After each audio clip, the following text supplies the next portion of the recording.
The dedication of the memorial on December 29th in Miami Springs that we showed you earlier was emotional and a long time coming. But now there's an effort to build on that, which will include an exhibition opening this week at HistoryMiami Museum. The curator is Miami artist George Rodriguez. George, tell me about the exhibition that's opening this coming Saturday at History Miami. Yes, Eliott.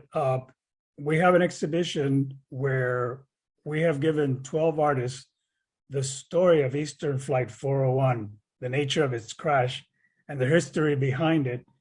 And we've turned over a model, L1011, created by Atlantic Models, so that each artist can take that story that they've read about and interpret their vision of what they see on the craft.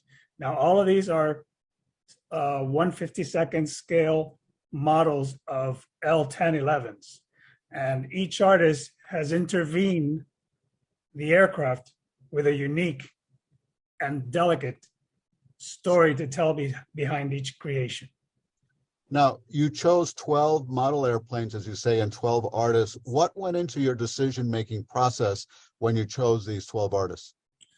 First of all, the reason I decided to choose 12 is because I think of 12 as a clock.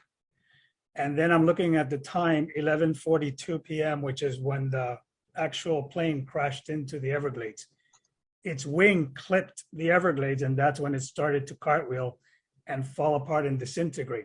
So this exhibition is a metaphor of a clock that has the 12 hours.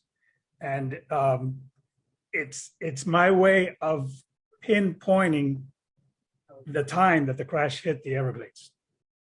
Why do you think it's taken so long to build a large-scale memorial? We're talking half a century here.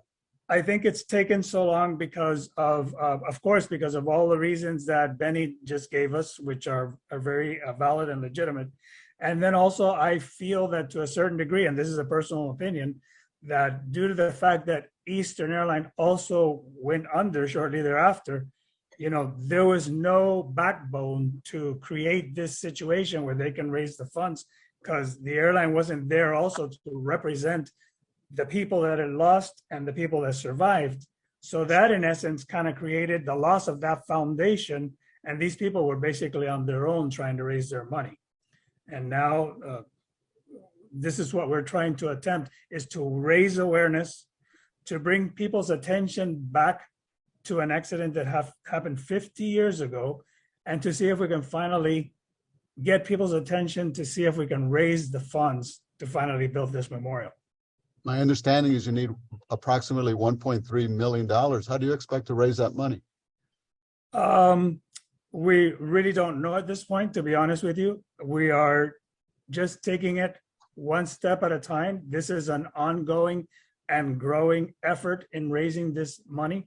And this right here that Channel 4 is doing for us is a way of creating the awareness to hopefully get people's attention and, perhaps nudge at their hearts to see if they can help us raise the funds to put this money together. Well, anything we can do to raise attention to this tragedy and the stories that we've heard from Ron Infantino and the other survivors, we're glad to do it. George Rodriguez, thank you very much for joining us. Thank you, Eliott. Thanks for having us. The exhibit at History Miami Museum opens to the public Saturday, January 14th through March the 19th. We'll be right back.